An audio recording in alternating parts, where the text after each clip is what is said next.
how are you feeling about this chat? It's the mixed feeling of how do we even begin to have this conversation? What is there to say? And this conversation is indispensable in a way.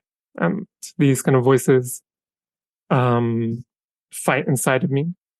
There's a quote by a rabbi called Irving Greenberg, who was, I think, was in a conversation on the Holocaust, and he said something which is something like, "Don't say anything you wouldn't say in front of burning children." And that's kind of how I feel right now, just seeing and hearing the news from Gaza. And yet, it's an impossible kind of principle to uphold, right? We have to speak through the unspeakable. But very much, before I even say anything, I just have the voices of people in the horror of horrors right now. So that's kind of where I'm at. How about you? Pretty similar. I would get into this, I'm sure. I watched for the first time couple of days. Well, I did it over 3 days because I couldn't actually go through the entire thing. The Zone of Interest, that movie that probably most listeners know by now. I don't know. It kind of became more famous probably because of the Oscar speech of the director, Glazer, because he explicitly said that I believe the two of them, the producer and the director, I believe, are both Jewish. And he said, like, we are Jews who something refute our Judaism being used, something along the lines of like nationalism or to justify wars or something like that. People can look up the speech, which made a lot of folks online furious, of course. But which obviously kind of triggered my interest, even though that was like several months ago. But watching it, it was over three different days, 3 consecutive days. So 3 sessions, you might say, even though it's not very, it's in like an hour, 40 minutes, not particularly extra long or anything. It was very, very intense to watch. It's precisely because you don't see what's happening. I mean, I guess it's a bit of a spoiler, but the trailer just says that as well. At no point do you actually see the Holocaust. You hear it. It's in literally the background because for those who don't know, it's based on a true story, at least partly so, of one of the guards of Auschwitz and his family. Huss, I think, something like that. And they were quite literally living in what they called whatever the German equivalent is of the zone of interest, which is those, just looks like a family home, pretty fancy, actually, luscious gardens and like an actual family, as Hitler were asking them to do that whole Lebensraum, I don't know how to say the German, living space. Essentially colonizing the East, essentially, after depopulating them through the genocide, of course. And this was in Poland, of course, in Auschwitz. And you see the contrast between the everyday concerns of the guard himself, who was like, he ends up becoming like a superintendent of whatever Nazi rank he ends up getting, and his wife, who are the main 2 people talking throughout the entire thing. Some other officers and whatever. You don't see Hitler, you don't see Himmler, you don't see like the higher ranking folks, but you hear about them a lot, and they're in conversation with the main characters and whatever. And it's not that they don't mention the Holocaust at all. It's not just that you hear it. They do mention it. They just mention it in euphemistic terms. And you're always invited to fill the gap of what they're saying because you know what's happening, because you know how this ends, of course. But they mentioned, like, there's the mom of the mother at some point. She asks her, like, have you heard about Miss, I don't know what's her name, who from the context we understand was the Jewish nanny of that family, or a neighbor, or something in that capacity. And them kind of complaining about her as if like she was just like a bother, but not like she's a hardened criminal that we must exterminate, but just like she was annoying, something like that. And at some point they said, like, yeah, what's she up to now? And so they said something along the lines of like, yeah, Bolshevik stuff and Jewish stuff, something like that along those lines, very nonchalantly. Like they don't want to think too much about it.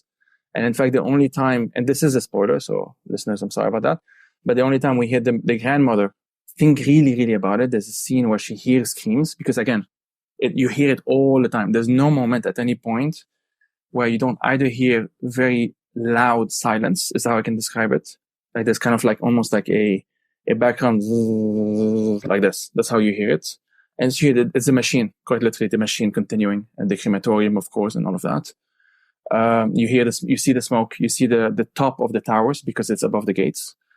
And the grandmother clearly can't sleep because she hears this. She doesn't seem to be as, of course, there's a spectrum to all of this. Like, she was a Nazi clearly, but not as invested in the ideology as her daughter was, of course, and her son-in-law. And she leaves in the middle of the night and leaves a note. We don't know what's in the note. They don't read it out loud, but we get it from the context that she can't handle it and whatever, and she leaves. She doesn't tell anyone where she's going and whether she just leaves.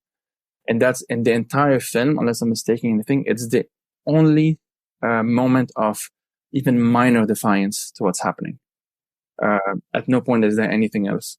And the end of the movie doesn't end with the Holocaust. Like, it's continuing by the time the movie ends, of course.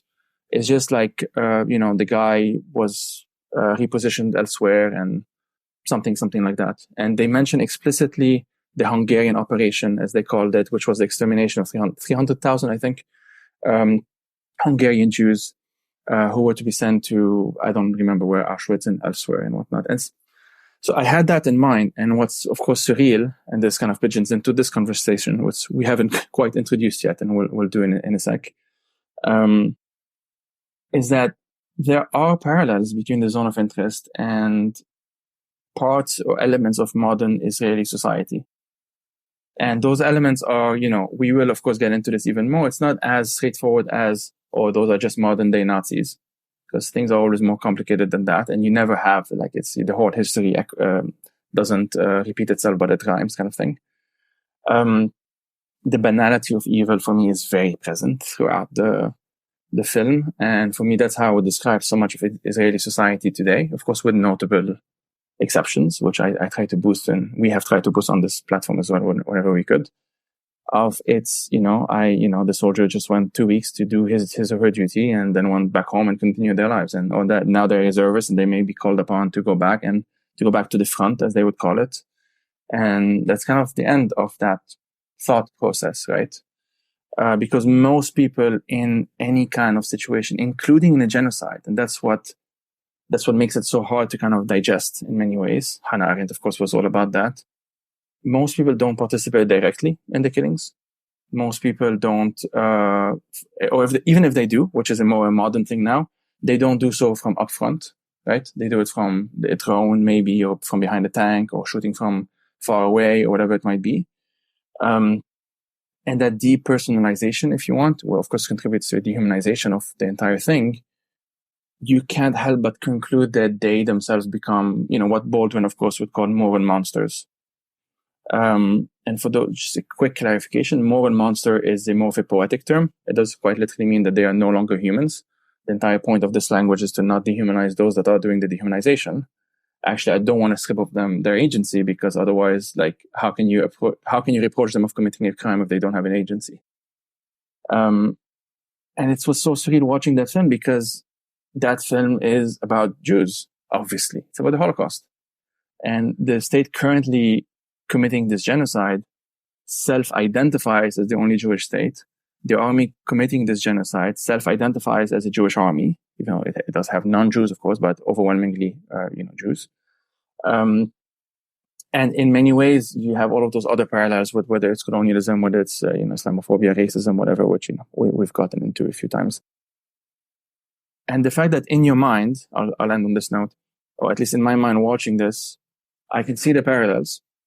They're very clear, very obvious. And then while watching it, I end up writing I was writing a newsletter. I'm not good at sometimes taking mental breaks, because my mental break from a very hard documentary was to write a very, very hard essay on the newsletter, which I'll link, of course, on in the show notes, which will be it was part 1 of a part 2 and 3, I think I'm going to do eventually, of a clip of, among stuff that I've included in that newsletter is a clip of Yeshayahu Leibowitz, this late Israeli Jewish philosopher and critical thinker and whatnot, which I know you've engaged with him as well, a lot in his work, being interviewed or being on some kind of panel. And on that panel is Yair Lapid's father. I didn't know that. You actually pointed that out to me. I didn't know who he was. Yair Lapid, one of the main quote-unquote opposition politicians today, of course, in Israel. Yair Lapid was kind of egging him on and telling him, because Yeshayahu Leibowitz had used the term Judeo-Nazis from the early 90s, specifically at the time to the policy of, I think it was Rabin, of breaking the bones of Palestinian protesters during one of the intifadas, the first one or second one. And he called that practice, Judeo-Nazi logic, essentially, something along those lines. People can look that up, but I'll include this in the show note. And it's all embedded in that same newsletter. And so Yair Lapid is kind of egging him on, saying that, do we have concentration camps and whatever? And Leibowitz says, we do. We have, I know of 2,000 Arabs or something like that who are in effectively concentration camps. To our ears today, this feels even more, it rings even more true with it, over tens of thousands of Palestinians arrested by the Israelis in what B'Tselem and others have quite literally described as torture camps. Like, this is their purpose. B'Tselem, the Israeli human rights organization. And so he says, yes, there are concentration camps. And then he asks him again, I think the same question. Then he says, yes, there are. And then he asks him, do we also send them to gas chambers? He asked, he's egging him on as if always to move the goalpost to how can we be Judeo-Nazi? How can we have that comparison, that label, if we're not exactly what the Nazis did? Almost step by step. If we do 60%, it's not, we cannot use that label. It has to be 100% exactly how it looks like. And then he asked that same thing, do we burn them? Do we send them to gas chambers or something like this? I think 2 or 3 times. So it's a very short clip, 2 or 3 times towards the end. And at some point, Leibowitz gets angry clearly and says, well, it's in Hebrew, but the subtitle says, this is your prophecy. This is you are making that prophecy. You are making that, prophecy is the term that he would use. It has a religious connotation I'm not as familiar with, but even in secular terms, because I study hauntings, it's a bit the more future oriented aspect of that same thing, that you're putting it out there in how I interpret this. Like Leibowitz telling him, you're putting this out there because it's in your mind. You're thinking about this. Because even in your mind, you who clearly are, on the right of politics and clearly have dehumanized Palestinians, then later his son would do the same, of course, even worse in many ways. Why would that thought even cross your mind in the first place? If it wasn't part of what we might call your subconscious or whatever. Either you felt guilty somehow that the comparison makes even 5% sense, or you were kind of, putting it out there in the ether and in many ways being part of making it truer. Not making it true. It's not like magic, but it's more of a possibility, even conceptually, that Yair Lapid's father, whatever his name was, put it right now in public discourse. And it didn't shock you to put it out there in public discourse. Because he said it 2 or 3 times before Leibowitz got angry. And so, surreal, really. Well, I think that your reflections bring us into kind of the deeper question, which is, I think, to me, one about the ethics of comparison. I think we've seen so much in the last months from very different sides as well. I mean, the Holocaust, which I prefer to use actually the Yiddish term for it, which is Khurban, destruction. But the Khurban really brought in by the state of Israel as a justification for at least from a mainstream Israeli perspective, a just war to crush Hamas. And also being used really to try and show the scale of brutality of the genocide. The kind of, so it's used almost by all sides really. And in a way, that's, I think, to me, the interesting thing is the way in which the Holocaust has come over the last decades as well. I think a lot of people forget that in the first decades after the Holocaust, this was not the case. It's actually a very interesting history about how the Holocaust comes to be used in the way that most people might understand it today, but how it becomes almost a space for justifying all sorts of things. You were talking to me about one of the first movies that came out after the Holocaust earlier. Yeah, well, I think and again, maybe I might want to talk about my positionality here. I'm not, I approach this as kind of a diasporic Jew. To me, the topic of Holocaust memory was in the horizon of my life from very early on. Both my maternal grandparents were child survivors, and I grew up kind of maybe overly exposed to films about the Holocaust from a very, very young age. And this kind of transformed the way I thought about the world from a very, very early age, and how And I still think that the space of the Holocaust to me is probably one of the closest teachers about how I think about politics. And that's why I care about it deeply and why I think Holocaust memory has to be treated with a lot of care, just as in the case of any genocide or any crime, any abyss as well. But what I find interesting is that what has become this kind of event of exceptionality, an event that has this sanctified memory that can never be questioned. If you go back to the first film, really one of the first films about the Holocaust in 1946, it's a film called Unsere Kinder, kind of Our Children in Yiddish. It's actually a fascinating film where child survivors question adults about how they're presenting the Holocaust. There's a scene in the film actually where there's kind of these performers that are doing a scene, kind of tragicomic, about life in the ghetto during the Holocaust.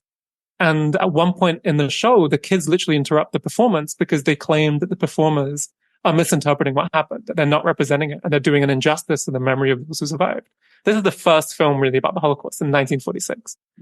And to me, that symbol of kids reminding adults or questioning adults is the spirit to me of memory. Memory isn't some kind of like dogmatic picture which we must kind of uphold, which is something that states often want us to do, especially the state of Israel in relationship to the Holocaust. Memory is something we question, we have to be critical with. And I refuse also from my position to let any state institution in particular, especially a state institution responsible for the brutalization of Palestinians, to use the Holocaust as kind of a weapon. To me, this is such an affront also to survivors, but also again, I think what I'm curious about in this conversation is as we try and braid together how the Nakba and the Hurban can speak to each other, the Nakba as an ongoing event. And to me also, the Hurban to me is an ongoing event, in the sense that, I mean, the destruction of primarily Eastern European Jewry is a haunting which remains in Israel, but is a haunting which remains in Europe. And the inability of, for example, Germany, which is so complicit in the genocide, to learn even the most basic of lessons from the genocide that it committed, shows to me how the importance for this conversation. How can we build a more spacious memory where we don't use each genocide as a political weapon to try and simplify the story, but as a space where we can heal and especially now 10 months, 11 months into this iteration of the Nakba, we need to find new frames, new ways of talking, because if not, I think we're going to be trapped in cycles of enclosure where memory is not a space of healing and revitalizing some of the best traditions from the past, from Palestinian memory, from Jewish memory, that can help us find each other. But unless we start doing that, we're going to keep on in the cycle really of hyper-competitive and genocidal memory. Mm-hmm. What this makes me think is, well, a couple of things. One is, it's kind of an insight I got from Mahmoud Darwish, and one from, I believe the name is Raif. Listeners will know by now. I'm very bad with names, but I will find the actual link I'm talking about. I think that the name is correct in this case. The latter one, so I'll start with Mahmoud Darwish. It's one that I've mentioned a few times, and listeners also can check out a video essays that our own Ayman Makarem put out on YouTube. The video essay is called Zionism from the Standpoint of Its Victims, which is in and of itself the title of one of Edward Said's essays as well, or book chapters or whatever. And because Ayman references that film as well, Mahmoud Darwish was in a movie by Jean-Luc Godard called Notre Musique, Our Music. And as with Ayman, I'm not a huge fan of the film itself, but there is that scene that's very, very powerful, because Mahmoud Darwish mentions the poets of Troy, and because Troy never got to tell its story. Of course, we know of Troy and the Battle of Troy and whatnot from the poetry and the perspective, if you want, of the victors. And so he asked this question, like, if a people doesn't have a poetry, does that justify, or doesn't have poets, something along those lines? Of course, he put it in much more eloquent Arabic here. I'm just bastardizing it here. Does it justify its conquering? Does it justify them being conquered essentially by a people that does have poetry, right? That does have poets. And then he says something very important. It was like, we, the Palestinians, of course, he's talking to an Israeli Jewish woman. It's very important in that film. And he says, we, the Palestinians, are both very lucky and cursed to have you as our enemy. And again, in very poetic terms here. And because he said, the interest in us stems from the interest in you. I.e., and this is like my interpretation, but I think it's the correct one, the question of Palestine, if we want to put it the Palestinian question, is just a reiteration of the Jewish question, which for those who don't know, is a historical term of basically what is to be done about European anti-Semitism. And, there were essentially three, I would say, positions on that. One is the more notorious Nazi one, of course, which is the extermination of Jews. One is the Zionist position, which is we need to leave, effectively. We need to build a homeland elsewhere. And one was what we would call Doikait, if you want, which is here-ness in Yiddish. And that's like the position of the Jewish Labor Bund and others. Essentially, like, this is where we are. This is where we are from. This is our home. We need to build a home here. Wherever here is. And here is like a more of a transnational diasporic thing in many ways. And we would say, of course, in retrospect, that one of those three was the most destroyed, which is diasporism, as we might call it, or Doikait. And of course, Zionism ended up being the state of Israel in 1948, and of course, the Nazi was the Holocaust up until 1945 and the fall of the Nazis. And so Mahmoud Darwish linked those two early on. And Raif made it even more explicit. There's a lecture, I think it's in the Harvard lecture or something. It's in that newsletter I mentioned, but I'll put it in the show notes anyway. I think it's called something along the lines of like the Jewish and Palestine questions, or the Jewish and Arab question, or something like that. Effectively saying that the Jewish question was never resolved in Europe. As you yourself just put it here, like the Holocaust was never resolved in many ways. It just ended because the people who were committing it lost. That's it. That's the only reason it ended. But its kind of fundamental logic, the root of it all, wasn't quite dismantled in many ways. What actually happened, arguably, and I do think this is accurate, I think you would agree to this, that memory work the work of memory, which, as you said, should be about questioning, should be more critical and whatnot, was assigned almost like embodied in a state. Like, we have embodied that answer that we don't want to have. We don't want to have that. We don't want to have the question in the first place. So we have embodied that, almost like anthropomorphized it in the form of a state, of obviously the state of Israel. That's why the Germans, from Merkel to Scholz now to, I don't know, before and after, whatever, call it Staatsräson, like the reason of our state, almost like the raison d'être of our state, is to protect at all costs the state of Israel, because we did the Holocaust, because the Germans, the Nazis did the Holocaust. And that quite literally says that means because we have murdered 6 million Jews in the Holocaust, we owe our uncritical support, allegiance, blah, blah, blah, to a state that calls itself Jewish. Even though those two are, of course, not the same people. It's not the state of Israel that was exterminated during the Holocaust. Of course, it didn't exist.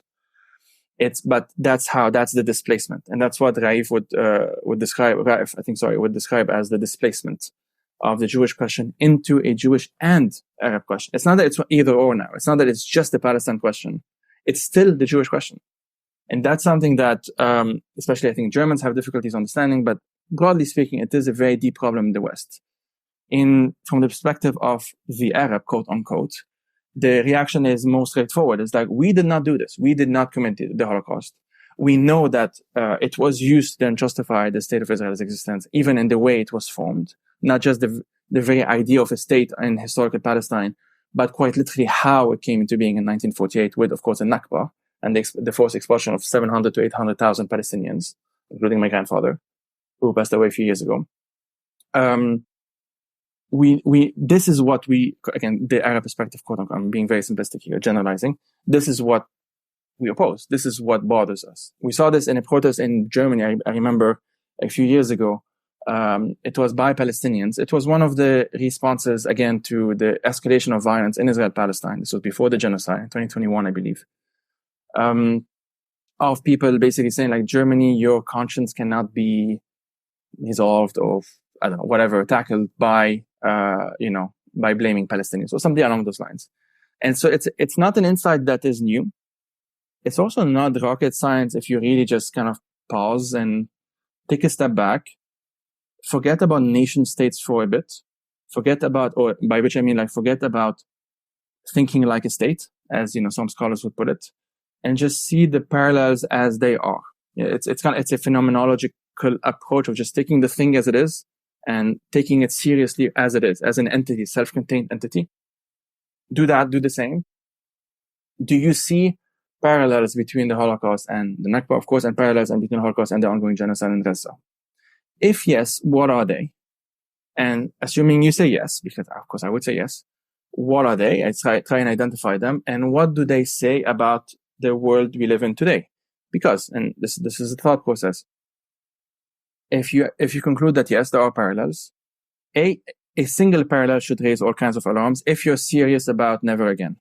This whole post-World War II slogan of like, we will never repeat the Holocaust. And this is, John Oliver even said it. So this is even mainstream at this point of there are two versions of never again. This will never happen again to Jews, or this should never happen again to anyone, anywhere. We know which one the state of Israel has always chosen.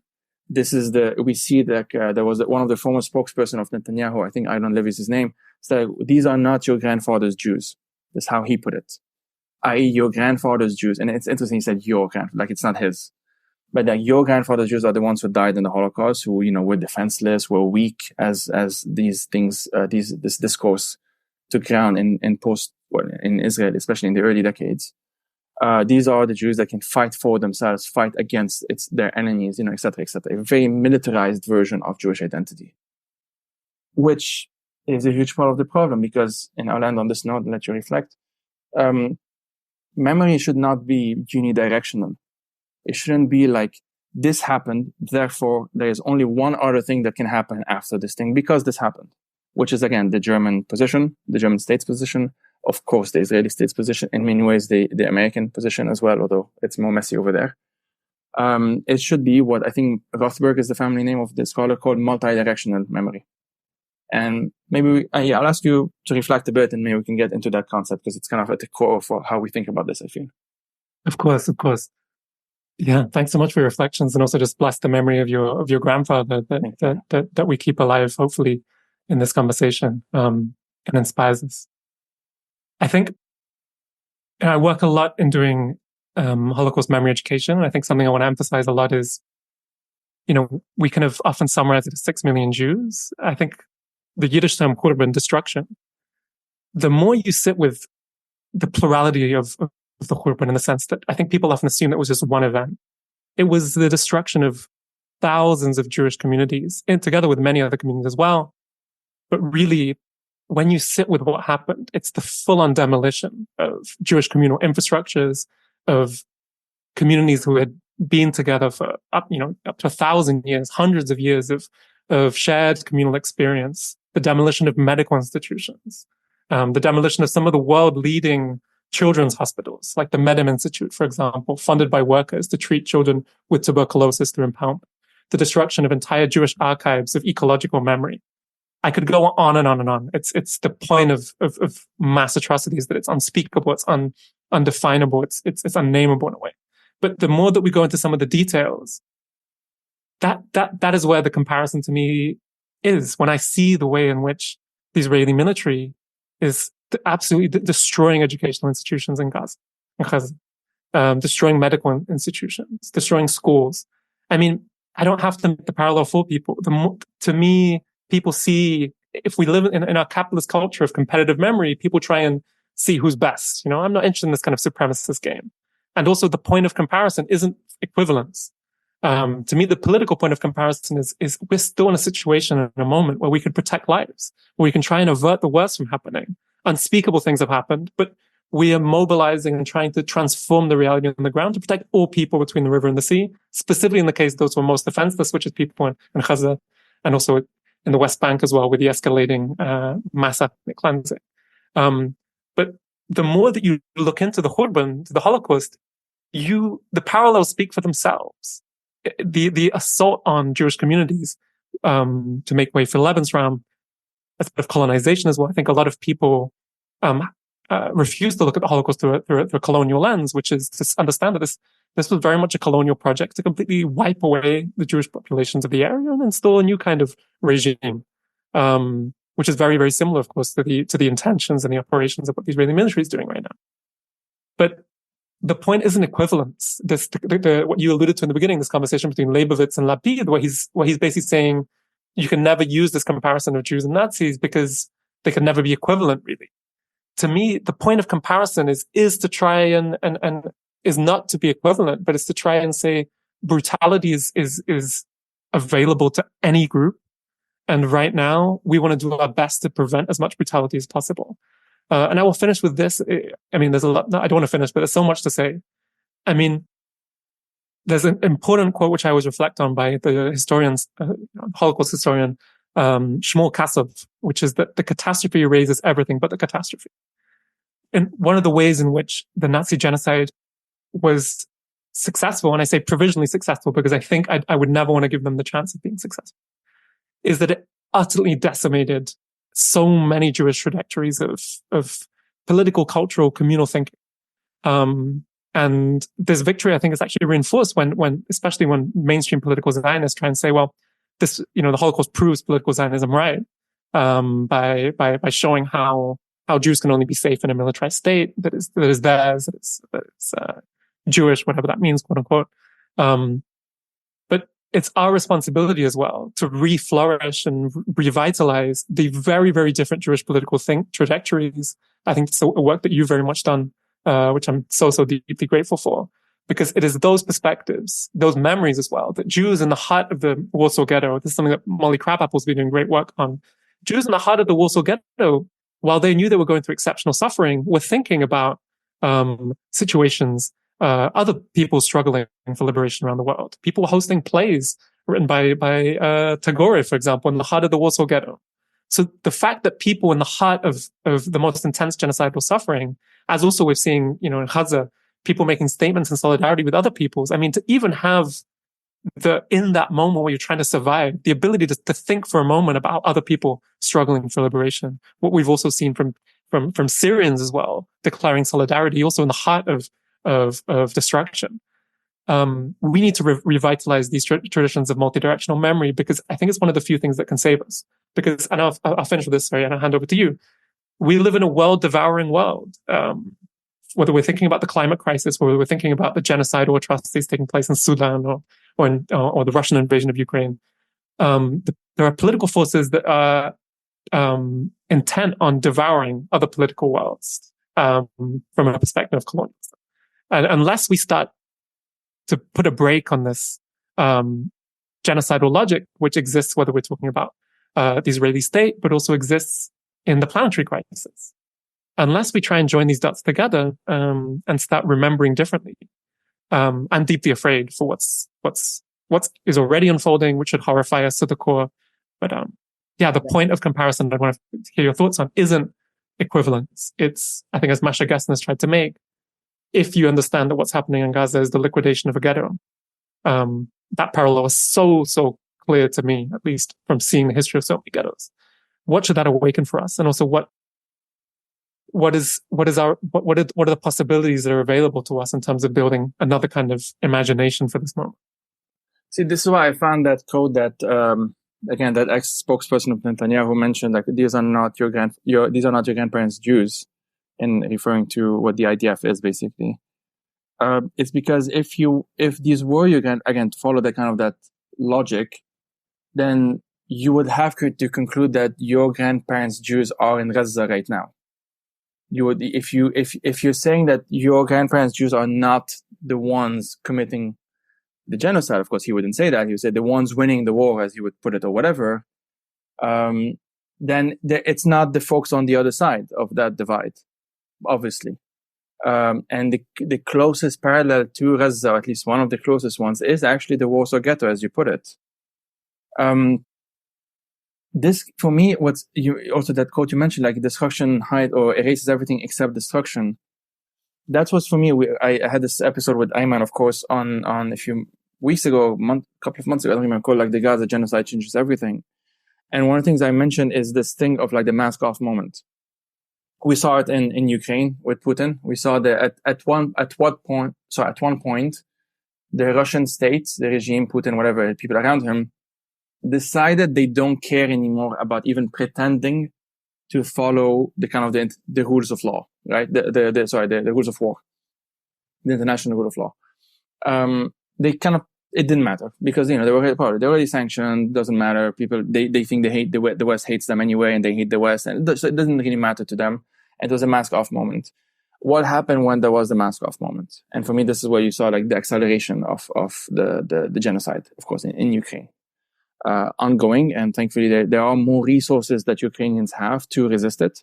than anything Palestinians have ever had, of course. And this is another point of comparison that isn't meant to downplay the struggles of the Ukrainians against against Russian imperialism, but just to point very simply, like if they are allowed to defend themselves, why aren't Palestinians allowed to defend themselves? Very simple, very straightforward.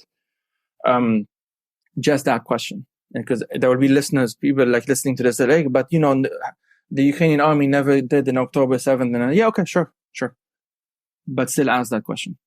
Why don't they have the right to resist? Because if again, following that logic, I don't want to get too much bogged into the details, but even following that logic, then what you should be saying isn't that there is no right to resist. What you should be saying is that right to resist does not extend into killing civilians. Very, very simple. And you can apply this throughout history, whether it's the IRA, whether it's the PLO, whatever it might be. Forms of resistance are legitimate, and forms of resistance are not legitimate. You can have that distinction without erasing the right to resist. Because, of course, there have been non-violent resistance that were also crushed and destroyed and whatnot. And what people usually, when they say that, like, what about, what they effectively want is just silent Palestinians. They want the only way for Palestinians to exist is to just be killed in silence. That's what they are, consciously or not, but that's what they are effectively requesting or demanding in many ways, if they don't accept that Palestinians also have a right to resist, as anyone anywhere has, as a principle. So, okay, closing down a bit. Destruction erases everything except destruction. Just the thoroughness of the destruction in Gaza right now, the almost obsessive attention to detail at times, when it's like a targeted strike against Muhammad's twins' kids, the story that went, people know about this. He went to register the birth of his twins that were just born like 2 or 3 days prior. His wife, their mom, was with them in the apartment. He went to register the death, and by the time he came back, he had heard that there was a strike and they were killed. And it was a targeted strike. You can see it from the photo. The apartments around them were not harmed, were not destroyed. So it was a targeted strike. And of course, we know from where it's, Al-Arir, whether it's a bunch of other folks who were, of course, also targeted. We know this, and we can see this from a lot of IDF members online kind of boasting about it as well. So whether it's those kind of precision type of assassinations, which are effective what they are, and one very specific thing that the Israelis do that very few other states do is that explicitly go for family trees. They actively go for, like, we're not just going to assassinate Ismail Haniyeh, which they did, of course, illegally. Not that this matters these days, but we're going to kill his entire family. Some random cousin, his kid, grandkid, grandmother, whatever. We're going to just kill them all, because that will be like a punishment, of course, a collective punishment by definition. But it's almost like this is the lesson. The lesson isn't that if you do something against us, we will eliminate you. The lesson is, if you do something against us, perceived or real, we will eliminate everyone around you, everyone your entire existence. And there's even a patriarchal logic to this, because those family members belong to you as the man, right? And the Israelis put this in practice. Like, we will kill your wife because ultimately she belongs to you. We will kill your children because ultimately they belong to you. And that's what it is. Like, the murder of those children and of his wife, of Muhammad in this case, was not against them, was against Muhammad. They were an extension of him in this case, etc., etc. And the point, of course, is to make sure that the very process of life, whether it's reproduction, whether it's expansion, whether it's having in a community, whether it's getting healthcare and education, fishing in the sea, playing with your friends, football outside, whatever it might be, the very processes of life are rendered impossible, to the point that, like, you cannot even think of feeding your child. Not that you can't do it, you can't even think about it. So you just have to live with that consequence, live with that reality. And as any humans do, no one actually gives up. If you're in a famine situation, except, this is very grim, of course, but except towards the end where you're too weak to even think or move at all, you're actively, constantly trying to find food, constantly, actively trying to find water, of course. And the fact that 95+% of all water reserves in Gaza right now and treatment plants have been bombed by the Israelis as a deliberate target, which even the UN has recognized as an act of war and war crime, of course, and a crime against humanity, of course, means that they have to drink very polluted water, which has contributed to the spread of polio, which is ongoing as of now, and other diseases as well. And that's part of the process. That's part of making sure that at every step of the way, we will poison your wells, poison your lives, your foods, your ability to exist as a human being.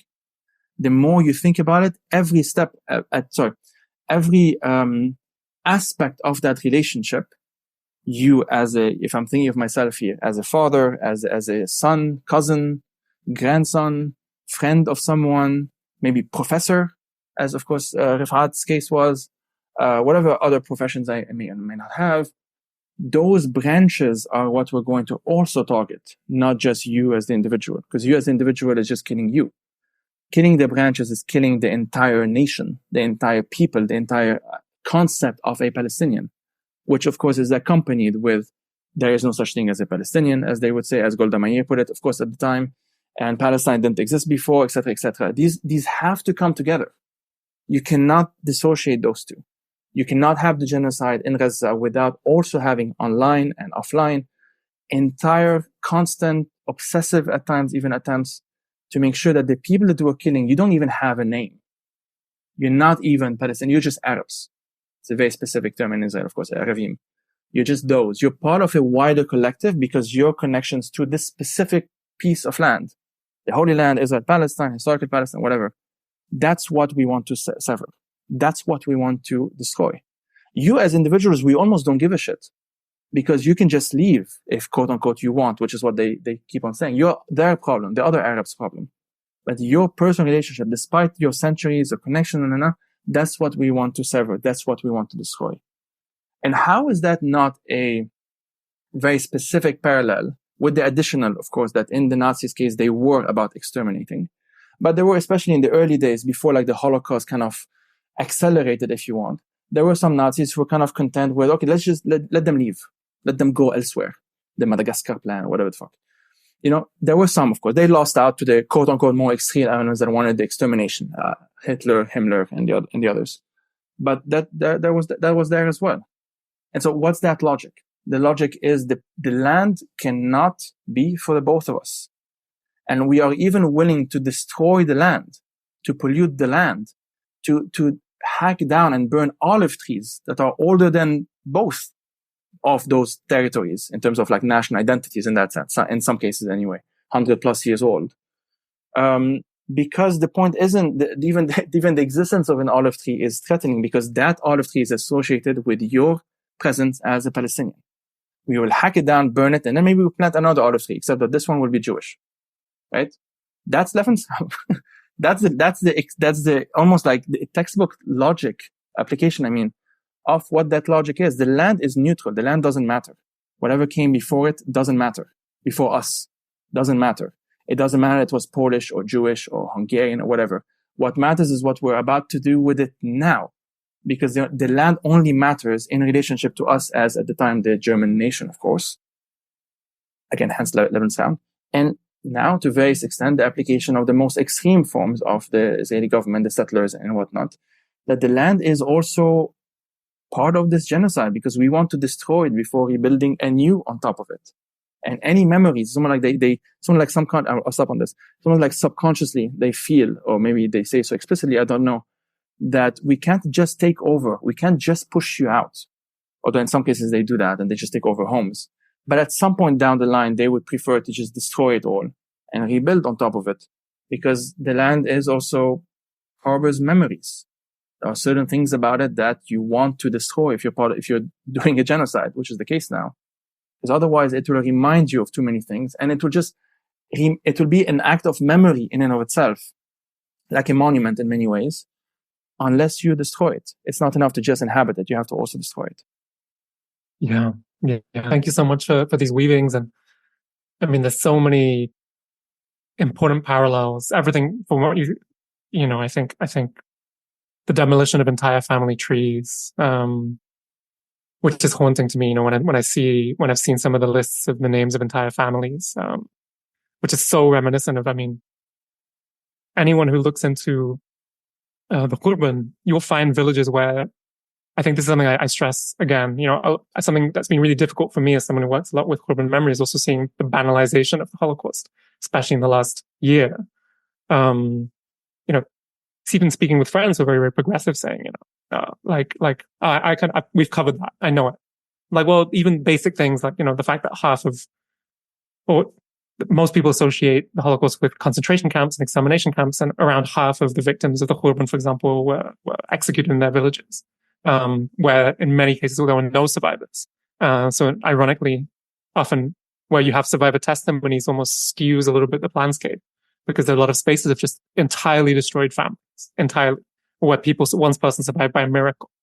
And in these stories, often one can't, if you look at, for example, the revelations around the Lavender AI, for example, or the use of, the Israeli army's use of targeting, you find that just the basic, cruel, calculated mathematical ratios of, a target, a high level, militant target it'll be justified to use hundreds of civilians to kill this target.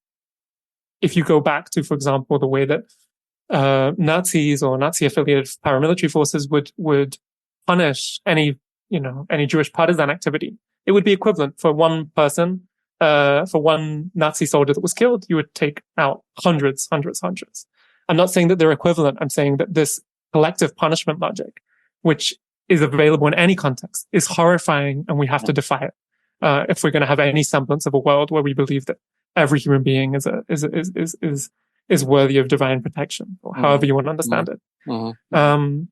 But I think, I think an ecological perspective is indispensable to also look at the absurdity of this kind of ethno-nationalist logic. I mean, if we're going to have any planet or any world that's livable, we have to understand that no one owns the land, that the land is something that we honor and we steward together. And does it look like good stewardship to burn olive trees that have been cared for by families over generations? Does that look like a responsible way of inhabiting a territory or the land? And also when I talk even to some of the most, brazen kind of ethno-Zionists, I often ask, what's the vision of the next 20, 30 years when this part of the world becomes even more exposed to the horrors of ecological violence, climate violence? There's no vision. It's I think a vision which is so narrow. It's so exclusionary of Palestinians. But I think seeing that also this is not a model which is embracing of life and memory. I bring people often back to, I think, a useful formulation from Enzo Traverso on kind of mainstream political Zionism, which is that people see in the genocide as exposed the main, most brutal, horrifying negation of political Zionism, which is the erasure of Palestine, the negation of Palestinians, the negation of Palestinian life, memory, and futurism, all of it, right?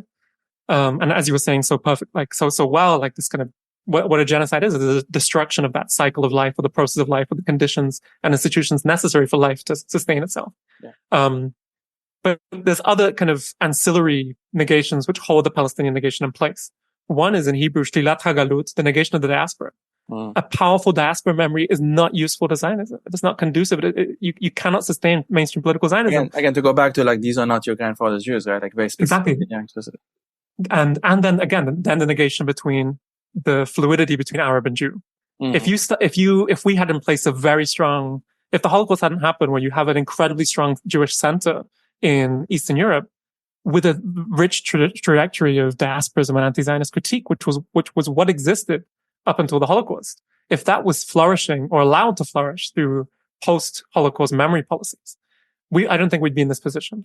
Maybe we could be, but I hope not. And also, if we would have allowed for a conversation about Arab Jewishness or Jewish Arabness or Islamic Jewishness or all the other configurations people have thought about, if that solidarity and connection wasn't so impossible, I think we'd be in a different place. So I think this kind of lays out a bit of our task. To me, I mean, there's incredibly immediate acts of solidarity that we need to happen that I think are obvious, have been circulated more in other podcasts, and we can uplift those also at the end. But I think what I would also stress for people is we need to kind of re-expand the imagination as well. And by allowing the Khurban and the Nakba to speak, to open a new grammar of trauma, as this wonderful book that has tried to do that. It's even harder now. It almost feels impossible now. But I would encourage people, the non-Zionist, anti-Zionist Jewish visions of the past, which were completely confiscated by the Holocaust, have a lot of incredible tools, which allow us to approach this moment differently. And I would just vouch for them, not as not as some kind of arcane archaeological, oh, we could, the priority right now in a time of mass genocide is to listen to Jews in the 1920s and 1930s. It can, I'm sure for a lot of people listening, that might even seem absurd. But if 10 months of witnessing a genocide, or almost 11 months now, shows us, just the futility of many of the actions we've taken, even though I think things are changing. Unless we think differently, unless we imagine differently, I really struggle to see how we're going to build another kind of politics. How that means, what it looks like for the transformation of Israeli society, I'm not sure. But what I do know, at least from a Jewish perspective, is Zionism is spiritually hollow for a lot of people. That you can only brutalize a people or narrow their political imagination for so long before they start looking for alternatives. And I think one of the most singular indictments of the Israeli state actually took place a few days after October 7th. I heard an interview, I don't know if you heard this, from a survivor in Kibbutz Be'eri, who was, I think, 17. She worked in kind of the creche at the kibbutz and survived by a miracle, right? And they asked her, for her testimony after this. And she said, look, I don't want to live in a society where at the age of 5, young kids, instead of asking themselves, what do you want to do in your life? The question, they don't ask that question. They're thinking, what role am I going to play in the military? The militarization of Jewish life and identity is a novel phenomenon, one that is only made possible really through a complete narrowing of Jewish memory. And that's also something we have to tackle. And I'll finish on one thing. I know I said I was finished, but I'll finish on one point. This film that I mentioned before, Unsere Kinder, was written by an incredible Holocaust survivor called Rachel Auerbach. Rachel Auerbach survived the Warsaw Ghetto and was part of a collective called Oynek Shabbos, which was a group of social historians inside the ghetto that basically asked people in the ghetto before the liquidation. They knew what would happen. They knew they were marching to their death march, but they said something very powerful, which is they witnessed how conditions in the ghetto deteriorated over time and how people within a few months forgot what their life was, because it's like the shifting baseline syndrome in ecology. When you're only thinking of surviving, what are you going to be thinking about your previous life at some point? You're thinking of breathing. You're thinking of at least finding something for your kid. And so this is what they understood. They said after the liquidation, the memory of the after is going to swallow the memory of before. People are going to have no clue about the flourishing of Jewish culture, about the plurality of what Jews were up to before the Holocaust. I think even now people have no idea of what happened. And this is also my deep fear for this kind of iteration of the Nakba is what will become and what will people remember. And I'm hopeful that the Palestinian diaspora and many other institutions will help in this. But Auerbach buried the testimonies and stories of many Jews underneath the ghetto. Auerbach was one of the few people that survived and went a few years afterwards to dig these materials out from underneath the ashes of Warsaw. Some of the materials remain missing to this day. We don't know where they are, but we know they're kind of underneath the earth in a way. And it's this effort to protect the before swallowed by the after that is the hope that is also why I think that the genocide, in a way, the full genocide is impossible in Palestine. There is absolutely no way people are going to forget about their connection to that territory. The Zionist project in a way is incredibly futile. It's unsuccessful in its design. So I would just bring those parallels in as invitations that firstly, the genocide is impossible. It's up to us to stop the worst. I don't know how, but following Walter Benjamin, it's up to us to make this into a state of exception in a way, to make this exceptional. I hope we can do it. But yeah, I'm curious on your thoughts. Sorry for going on so long as well. No, please. Yeah, lots to reflect on. We'll take like 15 more minutes or so we don't exhaust the listeners either. It is one of those topics that we need to almost artificially end because we can't quite find a natural end to it if there is such a thing. I agree that the memory of Gaza is too strong to be completely erased by what the Israelis are currently doing in Palestine in general. After all, like listeners probably know this, but just to reiterate it in like very clear terms, the Nakba was in 1948, and all of that time, effectively, there's been a Palestinian diaspora that's in of course different places and different times in different ways, but has linked with each other. Those members of the diaspora have linked with one another, when sometimes the only thing they had in common. So it's a bit like when the first time I left Lebanon, I went to London and I met, like, for example, Syrians. It's not that I didn't know Syrians in Lebanon, but there was something very specific about the fact that now both of us, and Palestinians the same for that matter, that now the both of us, or like those of us who were in that space at the same time, we have this new thing in common now, which is that we're not there in the homeland, in the bled, in whatever, the balad. And that creates a different connection in many ways, because what links us now is the physicality of where we are, the time, the temporality is that it's now. For example, if I had met someone, I don't know, after London, I met someone in a different city who I also know was in London, let's say 20 years before me, we would have some connection, the location maybe, but not the temporality. We were not there at the same time, and different things were happening, different world in many ways. But with those specific folks that, some of which I'm still friends with, we have that specific thing in common. And so Palestinians have been doing this, since the 40s, of course, 48, in some cases beforehand. And that means that there is a pretty pretty large body of literature, poetry, music, colors, culture, textile, art, whatever. So many different food, of course. So many different things that have been replicated elsewhere.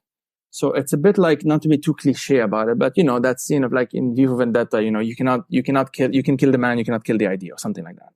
Just understanding it in a pop culture way, basically, because that's effectively what it is here. That the concept of a Palestine, the idea of a Palestine, of Palestinians' identity, as with, Kurds and others in different contexts, is unkillable in that sense.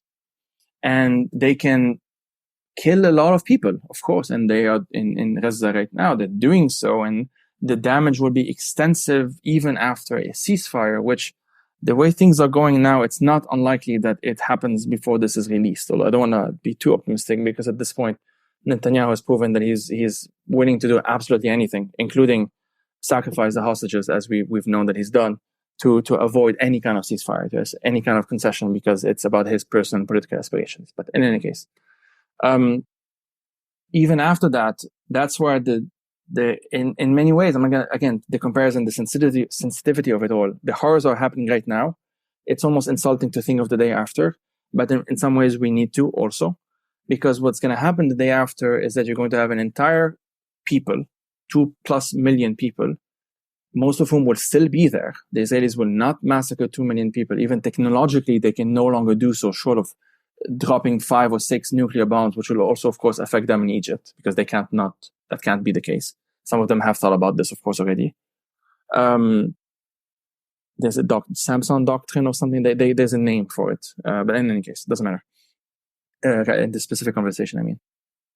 So everyone who's going to be just there, they're going to be facing a world that is already erasing them, is already actively trying to forget about them and to make them forget about themselves, right? And in many ways, it's even more brutal than that, because it's not actively making them forget. It's just not thinking about them, period. Like, we're just going to abandon you. We're not going to think about you at all. This is not the first time, of course. Syria, multiple times, and it's happened multiple times over. And the danger there is, I think you've identified, is this, again, quote unquote, day after in Gaza. What could happen is that it's turned into a permanent ruin, a permanent camp, effectively. Refugee camps are not new in Palestine, especially now, like in the West Bank and in some parts of Jerusalem, and of course in Gaza. But it's like something more than that. It's more like you will be even more 100% dependent on aid, on international aid. And that situation, which again, we can call it the Palestine question, will be determined by other forces, not by you. It will be determined by, whatever, if Harris comes into power in the US, whatever she decides is worth it with the Egyptians and maybe the Qataris and clearly the Israelis, of course, the Jordanians, maybe, I don't know. They can be starting to think of 10 different scenarios, and I can almost guarantee you that at almost no part of that process will there be any Palestinians involved. This is not new, of course, from the Dayton agreements to the Oslo agreement. The victims are more often than not included at the negotiating table, because the very act of negotiation is violence. Because we're not negotiating on like idealistic terms of like, okay, you have some grievances, we have some grievances, no, we're going to find some compromise, you're going to have to let go of certain things, We're going to have to let go of certain things, as you might kind of picture it a bit of what, and sometimes those are what negotiations are. But in this instance, I think it's pretty easy to predict, unfortunately, what's going to happen is the quote unquote international community will come together, or from time to time, whenever it's in the news or whatever, to discuss the Gaza crisis. And that's how it's going to be called. It's not going to be called to help the survivors of the Gaza genocide. It's not going to be described as to alleviate the suffering caused by our allies, Israel, in Gaza. Those are not the terms that are going to be used in whether mainstream media, mainstream politicians, what have you. We'll see. We could be surprised. CNN has more or less surprised me in a positive way. I don't exclude anything being impossible, but the current trend is that it's going to be depoliticized. And that's going to be the final violence of it all, which, and I'll end on this point, is another parallel with the Holocaust, because the Holocaust, in many ways, at least in popular memory, has been depoliticized. We see this to be more the crassest version of this. It's like, Captain America beating up the Nazis. The good guys on one side, the bad guys on the other. We're just going to beat you because you're just mythologically evil, you, the Nazis. And we're mythologically good, us, Captain America, whatever. And we're going to beat the shit out of you because that's what you deserve. And I'm fine with people beating up Nazis for the record, but metaphorically or philosophically, what does this say? It says that there's no comparison between you and I. There's no comparison between me, the American, and you, the German Nazi. Even though Hitler praised the American eugenics movement, Hitler praised the American extermination of what he would call Indians, of course, American Indians, the native populations of Turtle Island. Same for the extermination of the Armenians by the Ottomans, etc., etc., etc. There was always that kind, or the history of the concentration camp going back to the Boers War in South Africa, or whatever it might be by the Brits. There was always these parallels. And one more thing, unfortunately, but I will end on this. Actually, let me finish the point and then I'll add the final point. The depoliticization of the Holocaust, I think, will offer some lessons to the depoliticization of the genocide in Gaza, which is ongoing as it's happening. Right? It's being depoliticized as it is occurring. And we see this in the passive language used in the media, ex-Palestinians killed by or die in, and we don't know who's doing it, as if no one knows, as if we don't all know who's doing it. But that's not just an accident or just gaslighting. It's part of the violence. It's part of the genocide. It's happening. It's being erased as it's happening. And the other thing, one of the reasons why the Holocaust was almost erased in public memory or political memory specifically, because it was depoliticized, as we say, in Europe, is that anti-Semitism was not exclusive to the Nazis. It was, of course, the worst form of it. There's no doubt about it. But why was there a Kindertransport in the UK? Why was there even a need to have that? Because the UK didn't allow their parents to go. Didn't allow the Americans, of course, multiple times rejected like Jews who wanted to go to the US and would have been American Jews effectively, like Jewish Americans, rejected them at Ellis Island in New York, or I think elsewhere, but I think mostly in New York, forced them to go back to Europe. And in many of those cases, many of those folks were killed in the Holocaust. So you ignore that because then that would mean that it's not just the Nazis that committed the Holocaust. They were, of course, the direct perpetrators of the Holocaust and all of their allies in the Axis territories and whatever, and the conquered territories. But the Holocaust was also made possible by a Western world specifically in this case, that had the seeds of anti-Semitism in it even before the Nazis, and that did not eradicate it even as the horrors of the Holocaust were being, even before like the concentration camp, but let's say even the times of Warsaw Ghetto and whatever, even as those things were coming out in the news, and there were lots of news coverage on this, there was no attempts by, again, mainstream people in power, in the influential folks, to make the comparisons between the two, because that would require some kind of mea culpa. And people usually don't want to do that. They don't want to do that. Last thing, Jesus. They think that like the liberation of the concentration camps, whether by the Soviets or the Americans, is sufficient to absolve ourselves, in this case, whether the Americans or the Soviets for that matter, an entirely different history, of a, long-standing anti-Semitism, which contributed to this environment. Yeah, thanks so much for bringing in that reflection. And I think I sit with, I think, a common reflection, which is that radical liberatory memory, and whether it's Jewish memory or Palestinian memory, is dangerous. there is this assumption, and of course the Holocaust has conveniently, for many reasons, as you said, has entered into a convenient story. And even, Germany's a whole other category in terms of how Germany's weaponized its like an expertise in genocide to become an expertise on deciding what is genocide. But yeah, and deciding who is Jewish as well at this point. And deciding who is Jewish, and also, just the way in which the conversation seeks to confiscate Jewish plurality and Jewish memory is obscene. But yeah, I think I would encourage people, again, what we started is, in a culture of competitive memory, we're going to wrestle against each other constantly.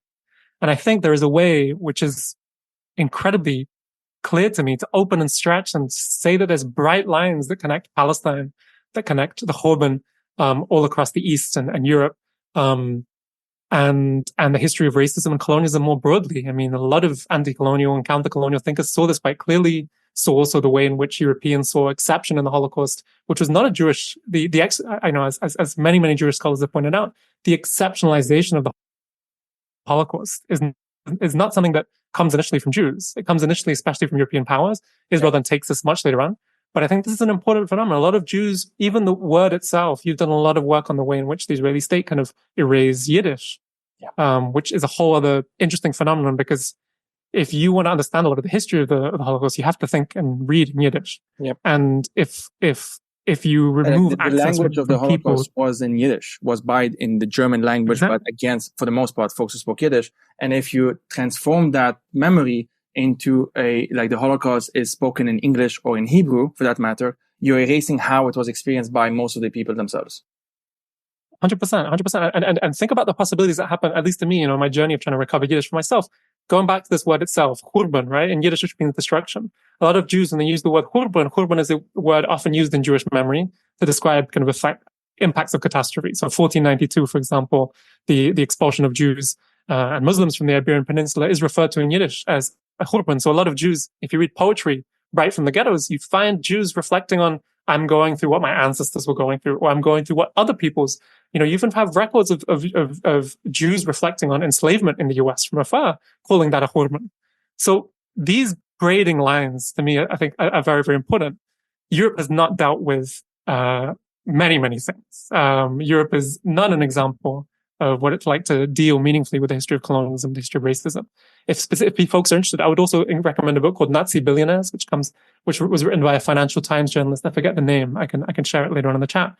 But, did the German political economy change in any reparative or restorative way after the Holocaust? Not really. People know about the way in which, for example, thousands of academics and scientists went to the US and formed part of NASA and different US institutions. But the fact that many of the businesses that profited from Jewish enslaved labor remain some of the most powerful institutions in Germany and have only done symbolic acts of reparation, that speaks for itself.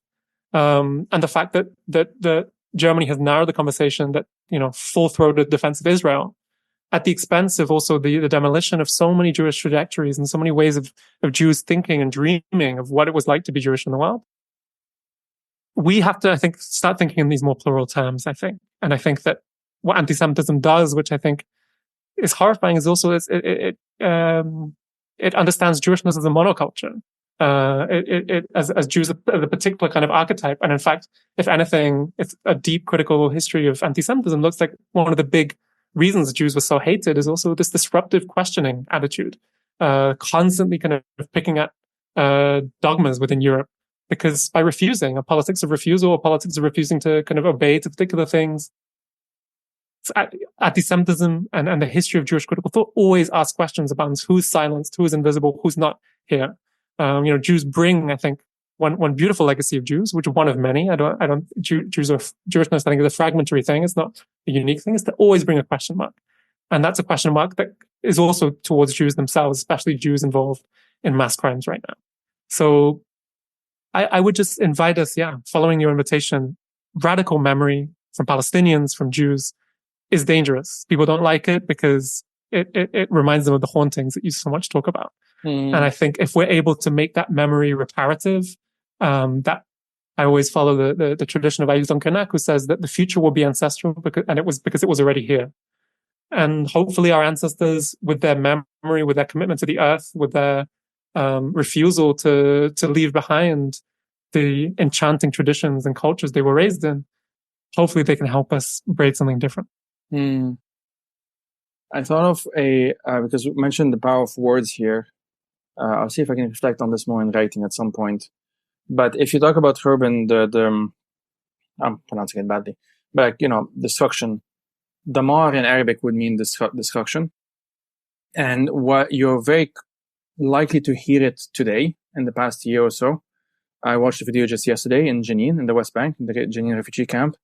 And one of the people filming said something along the line. I have a tendency of Lebanese-izing everything, but in Palestinian Arabic, it would still be something along the lines of Am bidamrul dar, something like that.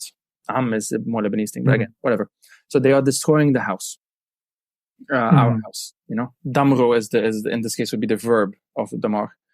And so, we mentioned on this podcast as well, I think with you as well, as either guest or host, what happens when we turn something into a verb, something that's often spoken to as a noun, right? Like what do we do? What happens to that even thought process, or like to that, I don't know, horizon of the imagination, whatever term you want to use, when you turn this into a verb, right? So if you turn into a verb the word genocide, genociding, we've heard this a few times. It kind of feels a bit clunky. All it means is effectively, of course, is they are killing us as part of a genocide. That's, mass killing us in part of a genocide, mass murder in part of a genocide, of course. There's something I think would be quite interesting, and that's like maybe for the poets and the linguists to do. Like, what do you do if you start thinking of urban as a verb and translating it into Arabic? And maybe vice versa even, right? Like, because it's Hebrew of origins, I believe, also used in Yiddish. So there might be some roots there. I don't know. Urban, there might be some Arabic term someone listening probably knows by now, some because Semitic root or whatever. I don't know, maybe. What can be done with that, even if poetically, as an exercise of braiding, braiding, creating those links that may either not be there or may need to be rediscovered, because that's often what happens, because there are already people. There's a good book by, I forgot her first name and my bad, I'll remember it, but the family name is Levy, and it's on the poetic trespasses, I believe the book of the title, and it's on Jews who write in Arabic and Arabs who write in Hebrew, like Palestinians Arab who write in Hebrew, poetry for the most part.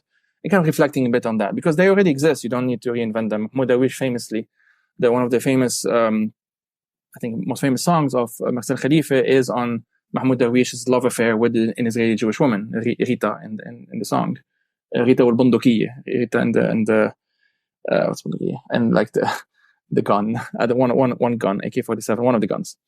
Anyway, it doesn't matter as much here. But like, what can be done with this, right? Because we think of like to turn into a verb something, it becomes an action. So what is this act of destruction? Not just the physicality of it all, but what happens when you start linking it to, let's say, Khurban as a concept, as a term? Because then it's almost like you're skipping the thinking like a state process. You're taking some creative liberties in many ways, but you're skipping between that, and all of that. And I'll end on this one because it goes back to the initial bit I mentioned earlier in the beginning of this conversation, watching the zone of interest. And I'll let you have kind of the final reflections. Watching the zone of interest, I felt like, this might sound weird, but I felt like it was about me. Right? Not in the literal sense, of course. Not in the, I'm not Jewish, and I wouldn't claim that I don't have that experience in my background or anything like that. But that it was about the dehumanization of a people in such thorough manner. And more importantly, or as importantly, the silences, especially those that came after the Holocaust, but even during, the silence of the Nazi officers, their families that were living their best lives or whatever, just next to the concentration camp that was exterminated, tens and hundreds, every day, hundreds of thousands of people in Auschwitz. Those silences, almost like as I mentioned, the grandmother and the mom, at some point having a conversation that was like indirectly about it, but without mentioning where is she right now? What's happening to the nanny right now? Talking about her without talking about her. Part of that erasure, essentially. Those silences are silences that I identify with very, very strongly. It's very haunting, to use that term again, because it says so much about what can we say out loud And what are the words, especially if we're going to think it simply, what are the words that if we do say them out loud, like very concretely, relative of mine with relatives of hers saying to her relatives, they're white, all of them, that this is a genocide in Gaza right now. There was an awkward silence around around the dining table or lunch, whatever table. When that was said, that wasn't followed with a denial that this is genocide, but more like you can almost imagine the thought process of, if we call it this word, we're going to have to think about something completely different than what we are currently able or willing or ready, capable, I don't know, prepared to deal with or to think about, which is that this is a humanitarian crisis. This is very sad. This is not fair. The Israelis are committing, they can say war crimes, crimes against humanity, and that should be investigated. But if you use almost like the G word, that almost creates some kind of, it's like it has this spell effect, right? Like it has this, it creates in terms of a moment in, like right now, as soon as she said it out loud, you can't ignore it anymore. So you can only either end this conversation and move on to something else completely, or talk about it. In that specific case, they opted to end the conversation, again, semi-awkwardly, and say, oh, it's very sad, or whatever they said, and moved on. Because the weight of even the term saying it out loud is unsettling. And as it should be unsettling. That's the point of a hunting. But it's something that many people don't want to deal with. To some extent, understandably so, but with the consequences that we are talking about. I'll end on this. Yeah. There's so much there, and it brings me to think of Zygmunt Bauman for some reason, and very much recommend folks to kind of explore his work on modernity and the Holocaust. But he has this section, and I'm paraphrasing, and I'm probably forgetting part of it, which is that the chilling thing when you engage with, I think, any genocide or act of mass brutality, it's kind of there with the banality of evil, is how close it is. How you know, people often, at least speaking about the Holocaust, people often make it into this incredibly, you know, I think giving the Nazis a lot more power than they really had, or not power, but like intelligence, quote unquote. It was often a very just brutal, simple operation of very banal force and brutality. And the more that you come close to that, and the ease in which people can be put into a situation as a bureaucrat or as a soldier, or, you know, the famous stories of what you just mentioned, you know, someone going and killing people and then coming home to their family, or, you know, a policeman in rural Germany then going out and executing thousands of people and coming back and, you know, manning the traffic lights. Or anyone who looks at these acts of mass atrocity, it's the proximity of it which is haunting. It's the reality that also today in our world, intense planetary violence is banal. But I would also want us to think about what the great survivor and historian Nechama Tek said. There's a flip side to the banality of evil, which is the banality of heroism. And the fact that there's people, that survival is something that is also baked into us. We want to live, we want to survive, we want to protect the memory of our ancestors. And what people in Gaza are doing now, against the odds, finding ways to grow food, to find food, to sing, to imagine all possible ways, which reminds me directly of something in Yiddish called the Maline, which is this architecture of survival. People would dig holes in the ground and find cellars where there were no cellars, just to survive and to be hidden. There's also banality of horrors, and the proximity of horror is what also reminds us of the proximity of hope. And so the Talmud, the very sacred Jewish text, which, you know, anti-Semites love to use in the same way that Islamophobes love to use the Quran. There's a very important principle in the Talmud, which is that the past is open. Memory reminds us of our creativity and of the impossible complexity of the past. It should give us hope. There's tons of horror, and there's, in Yiddish folklore, people would often talk about the chain of destruction, the Churban, right? There's been a history of destruction for all peoples. But there's also the golden height, the golden chain, the chain of sanctity and memory and enchantment and all the beautiful things that allow for us to be. And I don't think we'd be here in any capacity, us speaking together, if it wasn't for all the chains of banal kindness that allowed for us to be and survive. I know that this is also something that's very dear to you as a new father. But I would encourage this there. It's incredibly difficult to listen, to say the unspeakable, to know that a people that you're part of is complicit or committing a genocide, it's unthinkable in a way. But making it thinkable allows for us to think about and dream about what is it that we must do right now, and what is it possible for us to think about the day after, where hopefully we can abolish some of the most horrifying violences that we're seeing today. And that's a prayer, and I hope that we can honor the memory of our ancestors with that. I hate myself, but I'm gonna have to have the last word now. You said so much, and you mentioned my child now. One thing that for me is so powerful when I really think about this, because it's one of those, like, it's just a brutal fact, right? You don't know yet, but she could live to the year 2100. Like, that could happen. If everything goes well and she's healthy and whatever, that could happen. She was born in 2023. It's not that unusual. My grandfather was older than what she would be, right? And so much has happened since my grandfather was a kid, and grandmother and the other grandparents as well. So much has happened that it's dizzying to think of just how much has changed. And the pace of history, again, using very limited language here, is accelerating in many ways, which also means, and this is where it gets hopeful, going back to what you and I talk about, solar punk, Afrofuturism, all of that stuff, or ancestral futurism, to be more specific to this conversation, also means that, like, you can really change things in a way that are impossible for you, at least not fully, to conceptualize what will happen at the end, right? Like, you can start something, you can create something, and it is just not possible to even think of, or imagining, what is going to come out of this, to use a metaphorical language, the seed that you have planted, right?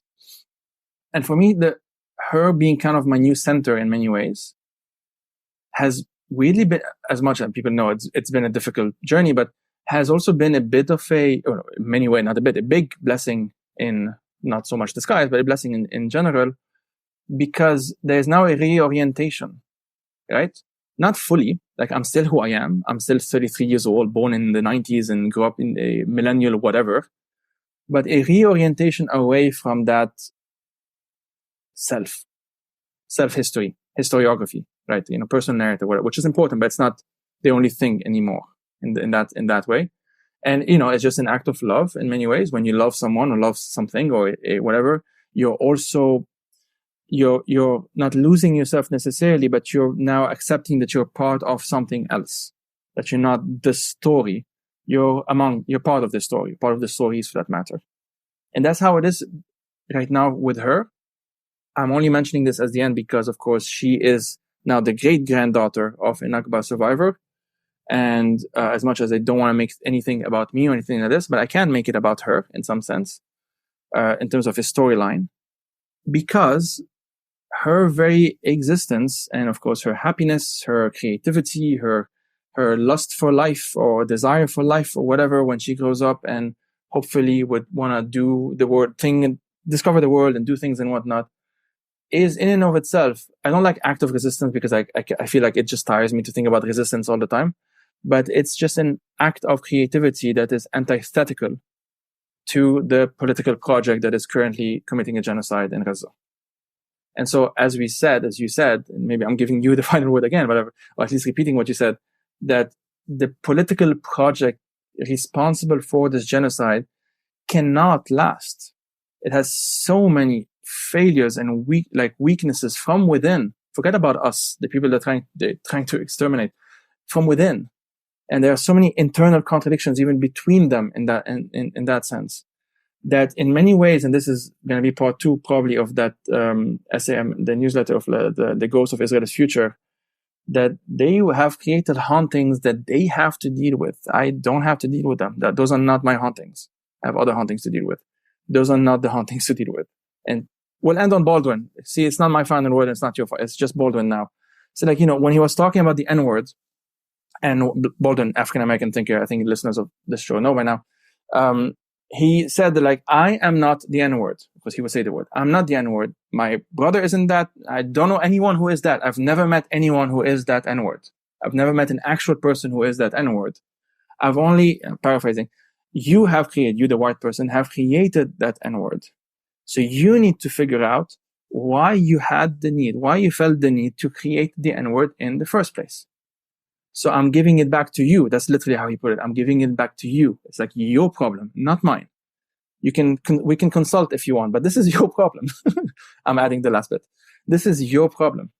And I think there's something liberating about this in many ways. Of course, I speak from also positionality privilege here, but it's something that I try and, hold on to, because like, what else is there to do, right? Ending on this. Yes. Thanks for doing this, Daniel. No, thank you. Thanks for the vulnerability. How did you feel? Yeah, no, it's good. It's necessary. As we mentioned earlier, it's a very difficult conversation to have, but one that must be had, and one of many. This isn't like we don't have the final word on any matter, but it is important. Same that memory is critical and, has to be critical. This is also one where like the futurisms of it all have to also be critical. And the hauntings also are not like linear. It's all multi-directional, and I'm moving more and more towards that in my thinking and accepting the impermanence, to use like a Buddhist term, samsara of it all, like just the impermanence of it all. I think it's really important. Yeah, very much, very much. There's only one point I'm realizing that I really wanted to make that I didn't make, which is very practical, which is just like what I'm seeing, kind of what I want to say to friends, especially very involved in like pro-Palestinian organizing, who tend to use Holocaust metaphors a lot, is that there comes a point where it's like, it's kind of productive in the sense that like we're trying to challenge this exceptionalization story, and yet we're reinforcing it by so it's like, I mean, it's a paradox, but I'm like, I think there's just more examples, and I think the conversation becomes actually more anti-tanky in a way. If like I see the parallels between Russia and Israel are huge. Yeah. If we're just kind of, you know what I mean? Like, equating Israel to the Nazis, that was, I think, is a very useful tool to transform Israelis. But yeah, that's a whole other conversation, I think, as well. Sure. Thanks for having it and engage with us. No, thank you. Thanks for the generosity, the openness for this, and I hope we can. I'm happy to also like make a little list of some of the things I spoke about in terms of text. Please do send them to me. I'll put everything in the show notes for our listeners. Beautiful. All right. Thanks, mate. Thank you so much, my friend.